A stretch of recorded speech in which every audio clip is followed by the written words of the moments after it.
Good afternoon, everybody. Welcome to the presentation, Watching the Watchers, How Surveillance Companies Track You Using Mobile Networks. My name is Cathal Mc Daid. I am CTO of AdaptiveMobile Security, and what we do is we help mobile operators around the world defend their telecom networks. Today, I'll be taking you through the world of mobile surveillance companies, as seen from our experience in detecting and blocking them. I'll be explaining what they do, how they do it, how they've changed over time, and what we can expect for them in the future, along with plenty of examples. And interestingly, this is actually quite a topical subject at the moment. Surveillance companies are often in the news, but these three headlines are all from this month, December, which all covered roughly the same area about how surveillance companies are using mobile networks. And there have been many other headlines in the previous months and years for the last few years. But before I jump into details of these surveillance companies, it's worth remembering how we got here in the first place and why we are discussing this. Today, almost every network around the world uses 2G or the 3G network protocols. And what this and how these networks work is they use a protocol called Signaling System 7 or SS7. This is the backbone network which allows mobile operators to communicate within their network and between mobile networks, and what allows you to roam when we used to roam, send text messages abroad, make phone calls, be connected, and so on. And as you are probably, many of you aware, there's been a lot of reports of security incidents with this over the last couple of years. And these all stem from one key assumption in development of the SS7 network. Is simply that it assumes trust between every mobile phone operator around the world. The network was designed at a time when everybody assumed that only those who have access should have access, simply a trust model. And as it turns out, this hasn't been the case, as there's been some connections which have abused this trust. Interesting enough, the protocol which has replaced the 2G and 3G network in many places, the 4G network, also suffers from the same protocol. This protocol, or same problem. This protocol is called Diameter, and the same trust issue exists in that it also assumes that everybody who is connected should have access and will not do anything malicious. So this is one small key takeaway. Often it's described that the problem with the mobile phone networks is its age, that because it was developed in the 70s or 80s or 90s, it wasn't designed with security. Well, a protocol designed in 2010s also has the same problem. In fact, it's even slightly worse. So the problem itself isn't so much the technology, it's just the trust and the security assumptions in building the technology at the time. So keeping in mind the security implications, we can now look to see who is actually exploiting this trust model. Well, we see three main types of exploiters. One, the surveillance companies, who we're speaking about in this presentation. Second, governments. Here is a screenshot from a report from the Ukrainian regulator. This is from 2014 and was one of the key events in pushing the development of signaling security. This is a report that they issued concerning attacks or malicious activity which they observed coming in to their networks from what they believe were Russian sources in 2014. And finally, of course, and not unexpectedly, criminals we've also seen exploiting these networks. There is some overlap between surveillance companies and governments, as you might expect. Governments are often the customers. They want to buy this equipment from the surveillance companies, but sometimes governments may try to build this technology themselves rather than rely on surveillance companies. And when they do, they often use some of the same sources as in entry points as surveillance companies. We also see small overlap between criminal activity and surveillance companies. Again, sometimes there's an overlap in the sources and how they gain access to these networks. One important thing about surveillance companies to keep in mind is they have very large resources. They get paid a lot for what they do. And this large resources translates into complex attacks and quite sophisticated technologies. And we'll see this as I go in more details about how attacks are executed. So attacks and how they execute it is a very interesting point because it's not always apparent exactly what is an attack over these signaling networks. First thing to keep in mind though is that the industry is very different from 2014. From 2014, we in the industry have been recommending ways for mobile operators to protect subscribers and their networks. And the key outputs of this is a series of recommendations, or standards, or documents, if you will. For the 2G and 3G network, which is SS7, the key document is a document called FS11. And for the 4G network, which uses a protocol called Diameter, the key output is a document called FS19. And so what the operators do around the world is they take this information and then they work with mobile security companies like ourselves or other vendors to put in place protection and firewalls and defenses based on these recommendations. One particular thing to keep in mind, though, is that this is just a starting block. So when they apply in these recommendations, they find that a vast majority of traffic, SS7 traffic in this case, is completely normal.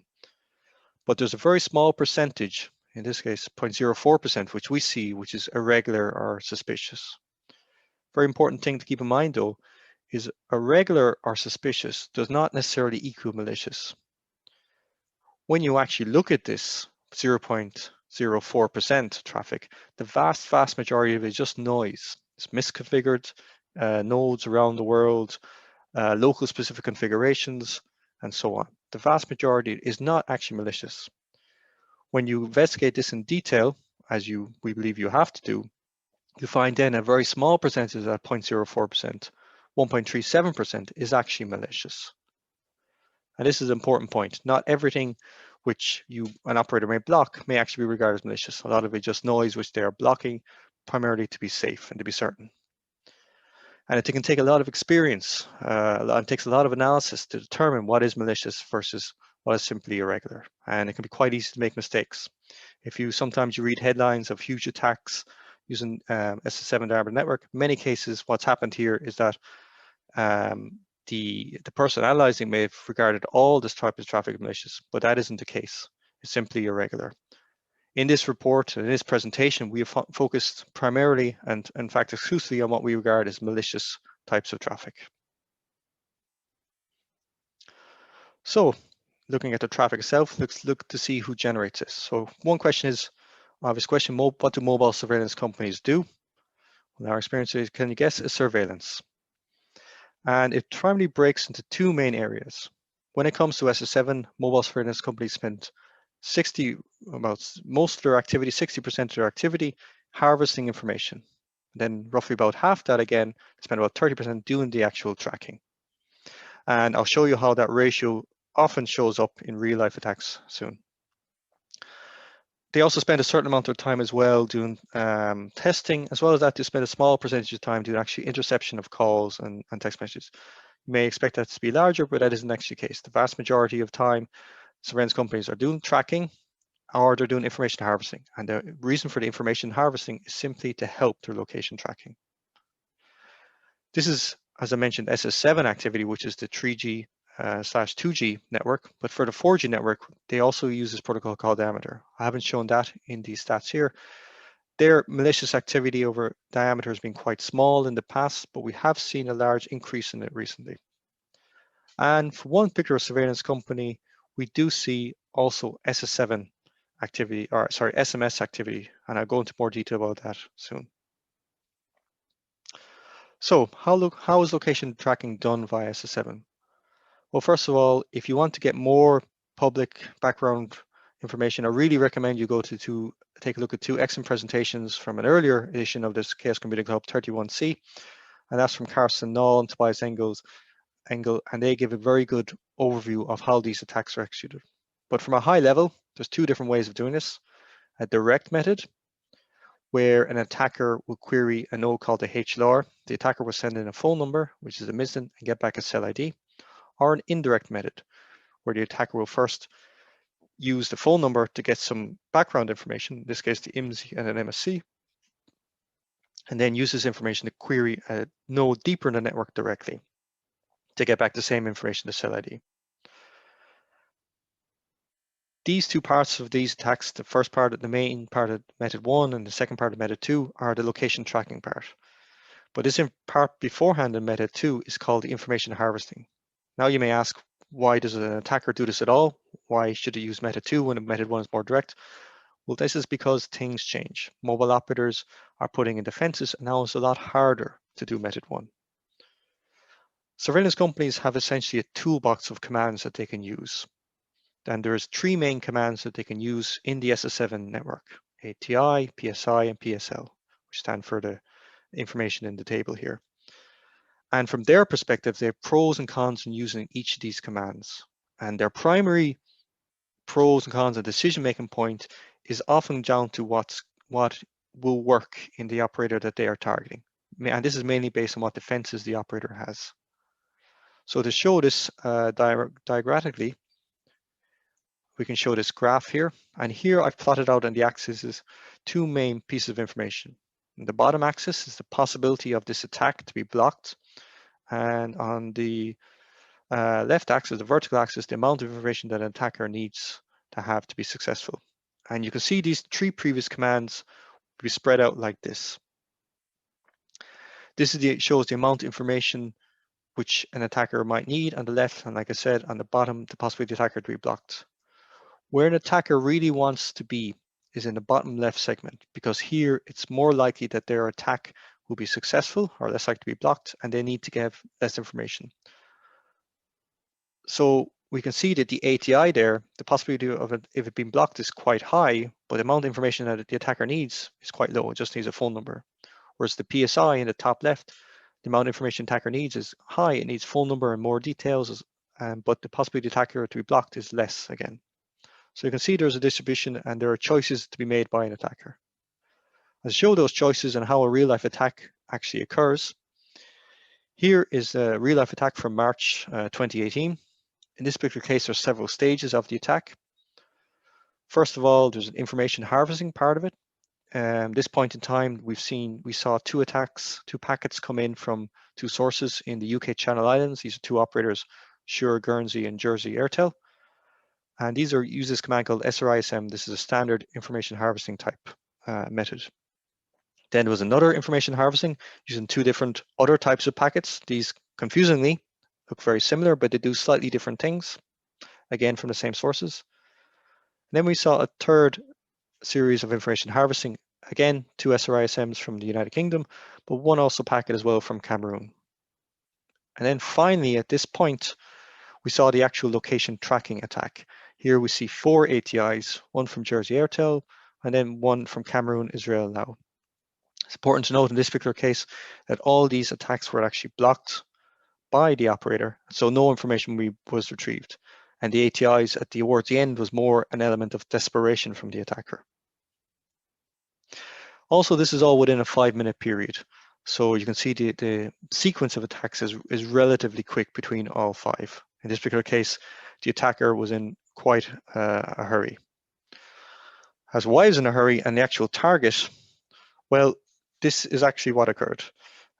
We subsequently learned that the targeted mobile number was associated with this person, Hervé Jobert, who was a French formal naval officer and marine engineer.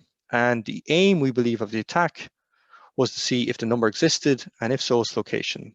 This is a video of the Nostromo, a boat which was being believed this person was on at the time. And there was quite a bit of discussion on the events, geopolitical events around this case in this article. And for more details, I encourage you to go to the link to get the complete story of what has actually occurred around this time. So that is the SS7 network. But now let's look at to see how it happens in other networks, particularly the 4G network, which uses the diameter protocol. This is very, very similar. Again, there can be a direct method, in which case the attacker can use a command called UDR, and then they retrieve from the HSS a cell ID, or an indirect method. And in this case, there's nothing to stop the attacker using an earlier packet from an earlier protocol, in this case SS7, to get the information, because this is simply the information harvesting part of the phase. So assuming that they do this, they harvest information using this command at the time. They then use this information using an IDR command and then retrieve the cell ID from the targeted network. Again, 2 methods. Location tracking is the key part to receive information, but information harvesting is really the prerequisite piece of information that needs to happen when the target's network starts putting it in protection. So again, there's a toolbox of commands that the subscriber can use. And as you kind of guess, each one of these commands also has pros and cons on whether it can be used successfully or not. So to show that again visually with the same graph, and I'll recreate again the 3 commands which we saw earlier for SS7. if I plot these 3 diameter commands, we can actually see that they occupy some of the same or similar positions as the SS7 commands. The 2 in the bottom right, PLR, UDR, these are the type of attacks that an attacker would want to use in an ideal world because they require less information, but these are much more likely that an operator will successfully block from the start.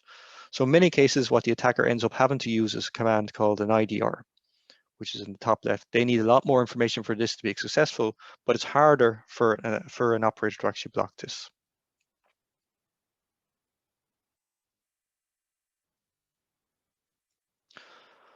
So what these look like in real life. So this is a real IDR command, which we saw actually just a few weeks ago. And in this particular case, the command is insert subscriber data, IDR. And where this is coming from, just to keep the team going, this is actually originated from a network. This originated from Jersey Airtrail network again. And the destination of this is first of all, a subscriber, a username, and a destination network somewhere in this region. This is mobile country code geographical region 5 is Asia Pacific region. And in this particular case, they're requesting the current location. So there is no reason why a network, the channel license, should be requesting the cell ID of a subscriber who is in one of these networks. But this is what we actually see in this case. And this is a location tracking request over diameter. I'm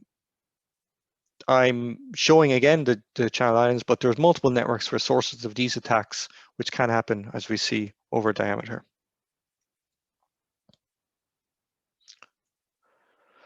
So one important thing to know is that I've shown you 3G and I've shown you 4G, but this surveillance companies don't necessarily think in the world that way. They see mobile technology as the tool, not as a path.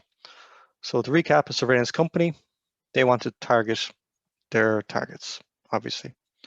So what we've seen over time is that they can execute SS7 attacks using the 3G protocol. What can happen then is the mobile operator will start putting in place protection and puts in firewalls to prevent these actual types of attacks. Then over time, the surveillance company might switch to 4G to use the diameter protocol. And again, what will happen eventually is the mobile operator will put in place defenses to block these types of attacks. So what you might expect in the future then is maybe that the surveillance company might use variants of these attacks, different ways of doing it, or eventually might use to move to the 5G protocol. And again, our mobile operator will put in place firewalls, and we just got a protective wall to protect us. Now, it would be brilliant if the world worked like this, but surveillance companies don't think in a linear path. From their perspective, all they care about is the target. They don't care what technology they use, and they are not beholden to development plans and technology schedules. They just want to get information on the target. So in this particular case, what happens if they can get sources of their attacks within the network, then that becomes a very valuable thing for them to aim for and a very valuable tool for them to use. And this is what we've seen with this next type of attack, which we've seen the attackers use. This is an attack we call SimJacker, and this is why it's so valuable in that it allowed them to essentially bypass the plans and the thought processes of the industry in defending against surveillance companies using mobile technologies. So to step back a moment, what exactly is SimJacker? It's essentially a vulnerability which we reported last year, 2019.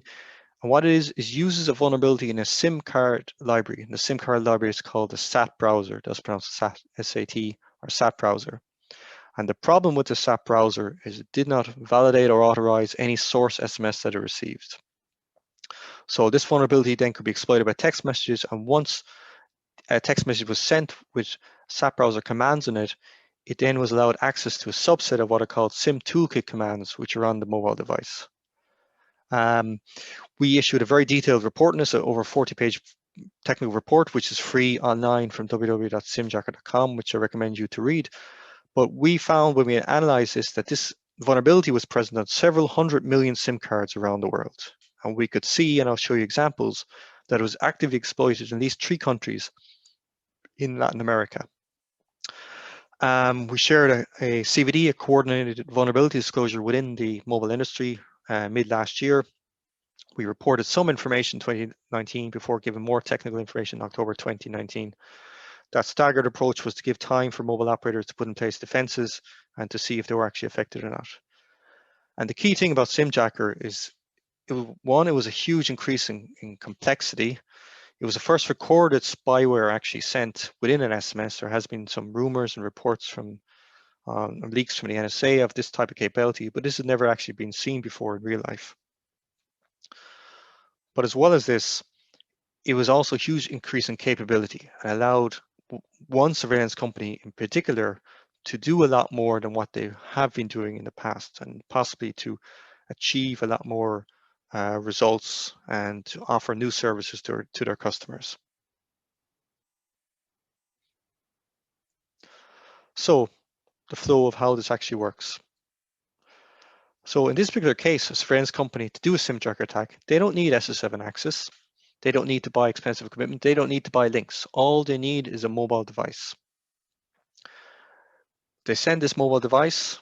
They take this mobile device and they just simply send a text message with a series of commands in it to their target. This text message is then forwarded onto the target and is received by the device. When the device receives that text message, it actually gives it to the SIM card within the device. And then the SIM card takes over. And this is where the term SimJacker came from. The SIM card will then instruct the device to provide information. In this particular case, cell ID, and this information is sent back to the SIM card. The SIM card also requests a bunch of other information as well, such as the type of device and more attributes. But once all this information is received, the SIM card will then instruct the device to send out a text message.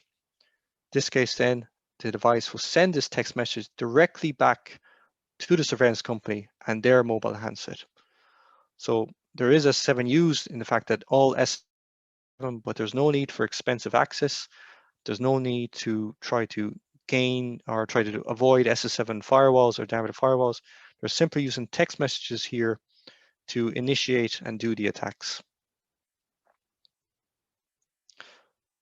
So this is the location tracking part of the command, but in fact the whole sequence from start to finish is a whole location tracking phase. Again, if you want more information about this, I really encourage you to check out the paper on simjacker.com because it goes into far more detail about this. I've shown here, this is a method 1, send from handset, extract to handset. The surveillance company use many different methods. Sometimes they extract it to an SS7 node, sometimes they send from other types of links, and use multiple methods to try to avoid defenses. But this is, in its most basic, shows you how they actually executed this attack. Again, toolbox of commands that the attacker actually use. The great thing from the attacker's perspective here, their pro, is they don't require any SS7 access. All they required is a phone number, the phone number of the target. Now the con also from their perspective is that they needed to have the destination, the victim's handset, to have a SIM card with this browser on it. Your SIM cards, vast majority European SIM cards, don't have this library on their SIM card.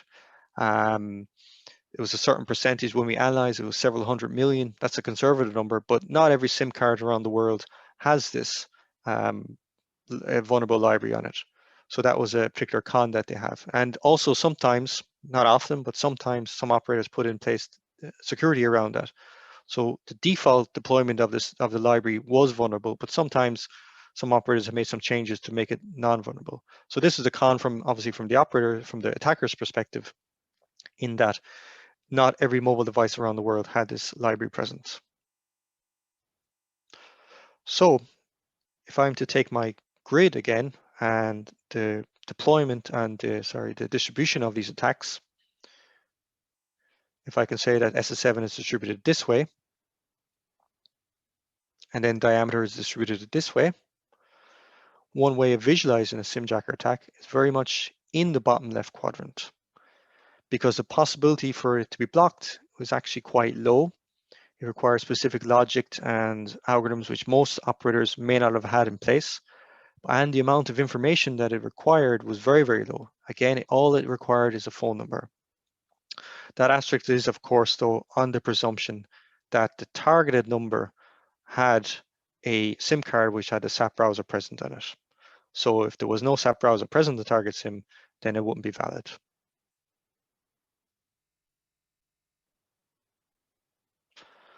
So now I'm going to go into details about a particular attack.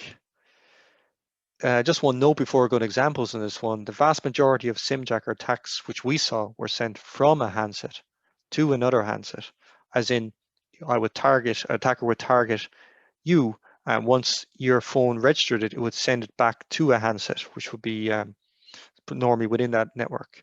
But sometimes what we saw is that they would try to extract via a SS7 address. And this is the case I'm showing here. But essentially, this is an attack we saw a few months ago. The destination is a Mexican phone number. It is coming, the message is being sent from a Mexican mobile as well. So this is a mobile to a mobile or handset to a handset type of attack. And here we can see the actual payload. The SDK protocol indicates this is the SAP browser payload, and within it is requesting a series of information. To one that I've highlighted here is requesting location information, but it's also requesting IMEI information, which is the exact type of the actual handset.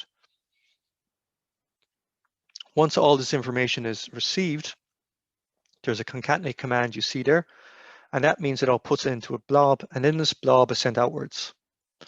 And it's sent outwards using the send short message command. So this command instructs the handset to send out another text message with all the information which has been received. And this information will be sent to a SS7 address, which is again is registered in Sure Guernsey. And for those keeping track, that's actually the same SS7 address, as we call it, a global title, as the attack which I showed in the SS7 example.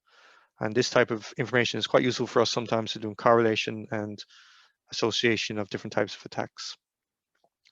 You can probably see this looks quite complex, and it's certainly a more sophisticated type of attack than what we see over SS7 or even Diameter.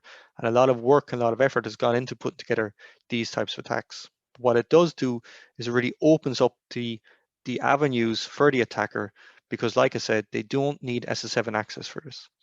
In my particular case, once we reverse engineered these types of attacks, it was quite a sobering concept to realize that I had the ability myself to track potentially several 100 million people using text messages just by using text messages. And this is before these mobile operators put in place detection and blocking of these attacks. So it's certainly a very, very powerful technique. So stepping back a moment and going back to generalities, I've shown you the SimJacker type of attack.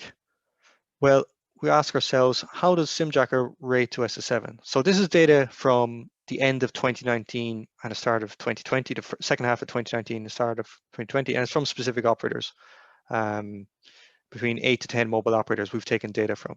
And these, by the way, are all attacks which have been blocked. But we can see that the vast majority of attacks which we've seen have been using SS7, roughly 2/3, and then 1/3 of surveillance types of tracking attacks we've seen using SimJacker type techniques. Now, like I said, according to our intelligence, only one surveillance company uses SimJacker. But the reason why the SimJacker volumes is actually so high is that we have 1 or 2 specific operators where the volumes are huge, where the volumes of SimJacker attacks are huge, and these are skewing somewhat our overall statistics. To show you this, if we were to show you the stats from one particular operator, I call it operator A, in that particular case, the vast majority of location tracking attacks which we see have been executed using SimJacker, which is SMS, and only a small percentage, 15%, has been executed using SS7. And believe it or not, this is much smaller number of SimJacker attacks now than it was in the past. Prior to public announcement and prior to us putting in place active detection and blocking of these attacks, the ratio was much, much higher, many, many times higher. in that the volumes of location tracking attacks using SimJacker were absolutely enormous, was many, many times higher. The diameter attacks might be surprising, but we see quite a small, very small percentage up until the last 6 months of diameter attacks. But somewhat surprising to me and possibly a shape of things to come, in the last 6 months being a large escalation of diameter attacks. And I haven't shown diameter attacks in these stats, but in future reports, we can show them.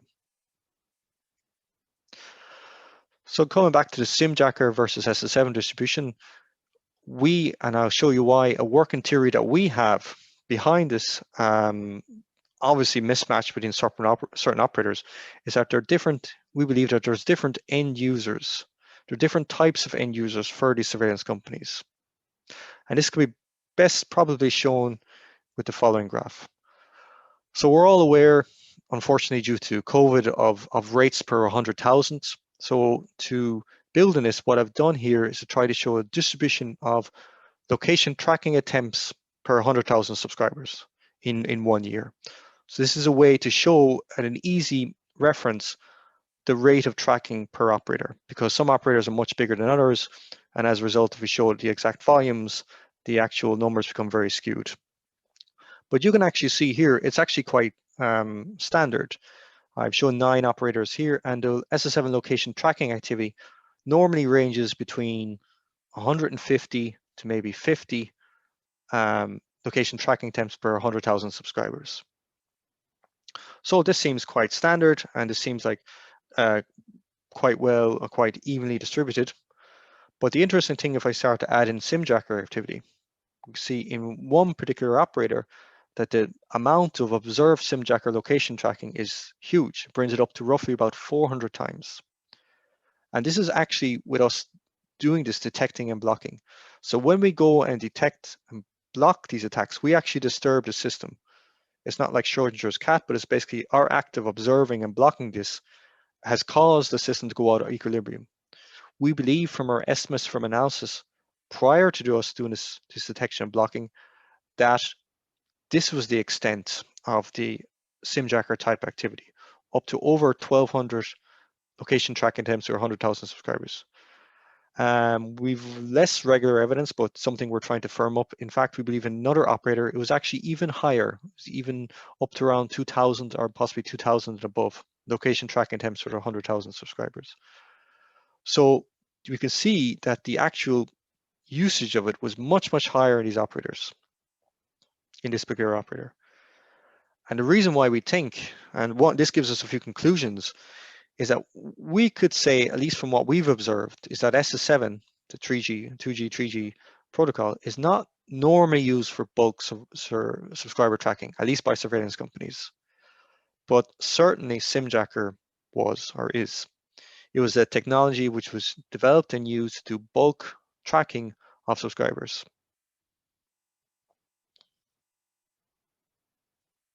And this was one key reason as to why we found SimJacker, why we thought SimJacker was so important, in that it really introduced a new way for surveillance companies to, and new use cases for them to potentially offer. So something that we also see other trends over time. This is probably also interesting for some. This is the trends of SS7 location tracking commands over time. So we can see in 2016, ATI, which if you can remember, is the blue color. That's the one that we said that is probably the easiest one for the surveillance companies, but it's also the easier one for mobile operators to block. So the volumes of that have decreased a lot from 2016. And then other commands, the PSL, which is sort of midway, that had a growth in popularity between 2016 and 2017, and now it's really drowned off to around 2019. PSI, on the other hand, has increased and has been quite a steady, and that is the one that is hardest for the attacker to use. They would certainly prefer not to use it because it doesn't always work, but it's the only ones which they may have any success with anymore, or they feel they have any success. Like I said, these are all blocked commands. One interesting point is you may see 2 new colors here. This is one called ATI and provide PSI. And you may say this is the exact same command. Well, what actually is happening here is that the attackers have done a variant. They've tried to basically disguise these commands. They're trying to give these commands a new lease of life. And they're using a a new sort of potential vulnerability called global opcode. If you want more information on this, I also recommend you check out this presentation from Positive Technologies from Hack in the Box in May 2019. But essentially what the attackers do is that they try to bypass protection in place. And if this works, this gives them a new lease of life in the ATI command, because then they can go back to using their favorite ATI command. And this time it may try to be able to bypass any defenses that are in place. So one question we often get asked is, how do these surveillance companies gain access to the SS7 network? Sometimes that is closely followed by, and how do I gain access to the SS7 network? Or, which is I being the person who is asking me this question. So there's multiple methods, and a lot of this comes down to intelligence and research, but primarily there's three main methods which are the most common. And one, as you can guess, is that they pay for the link.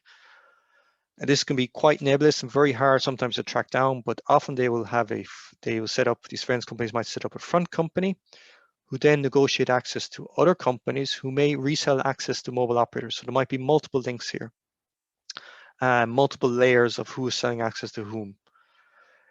This is still not guaranteed to work for them, but it often works best for them in jurisdictions or areas which may have poor regulations or oversight, or companies who may not investigate too thoroughly what these companies are doing once they get access. In many cases, they may get access to use for one technique or for legitimate services, and then after a month or two start to switch to use other services which are malicious. The second method which they may use to gain access is to use Big Brother. Governments, like I said, are the customers of these surveillance solutions. So what they may do is they mandate the system might be installed in the captive operator, or else to add directly onto the link, bypassing the operator completely. In this case, then the operator has very little say in the matter. They've been told they install this system, or in a lot of countries around the world, the operators might have direct connections to the backbone network, and they can add directly onto the link. This is less common than paying for the link method, but it can actually happen. And finally, something that's quite rare nowadays, at least, is old legacy connections, default companies whose access is not completely removed. This is much rarer because on the SS7 network, every packet has to be paid by somebody, so it's very unusual to have access to a network and nobody's charging you for it. It's also less of an issue in Diameter than SS7, but it was present in the past and it happened. There's also less common ways that operators or these surveillance companies may get access, but I'm not going to go into detail in this presentation. One particular thing, though, is quite interesting is that, first of all, as you can guess, the pricing of the access is not very opaque, but from our analysis, we can see that normally it costs between 2 to 10 cents per message signaling unit that are sent. But it's very much that the more connections, the more access that a surveillance company has over the SS7 Diameter network, the much more valuable it is, because this means if somebody's get blocked or get detected, it still has backups, still have different ways to send attacks. So it's very much in these surveillance companies' interest to have as much access as possible, as distributed as possible. This also leads to some rather bizarre business cases when you come across these. This here is a graph from an SS7 tracking company or a purported SS7 tracking company, and the prices that they advertised on the web.